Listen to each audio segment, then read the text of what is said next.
আমি সানজিদা ইসলাম সায়মা আর এটা আমার মা। আমার কাজের পিছনে সব থেকে বেশি অবদান যদি কারো থাকে সেটা হলো আমার মা। তো সামনে যেহেতু কোরবানির ঈদ, মাকে এমন একটা কিছু গিফট করতে চাচ্ছি যেটা মায়ের কাজে লাগবে। ভেবে দেখলাম একটা রেফ্রিজারেটর যদি গিফট করি, যেমন মায়ের কাজে লাগবে তেমন মা খুশিও হবে। তাই চলে আসলাম শোরুমে।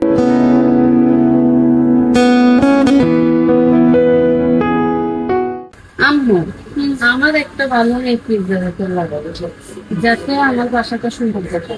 আচ্ছা, তাইলে চলো স্লিক অ্যান্ড স্লিম ডিজাইনের কিছু দেখি। স্লিক এন্ড স্লিম ডিজাইনের রেফ্রিজারেটরে কি আমার সংসারের সবকিছু জায়গা হবে? চলো দেখি, খুঁজে দেখি। আচ্ছা,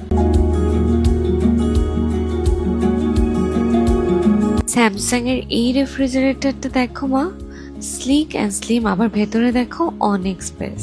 স্পেশালি এটাতে আছে স্পেস ম্যাক্স টেকনোলজি এবং আরো আছে স্মার্ট থিংস অ্যাপ, যার মাধ্যমে কুলিং ম্যানেজমেন্ট করা যায়। তাতে কি হবে? আরে ধরো রেফ্রিজারেটরের সব দিক এআই নিজেই মনিটর করে ব্যালেন্সড হিলিং এনশিওর করবে। এনার্জি কম লস হবে, তাই বিলও কম আসবে।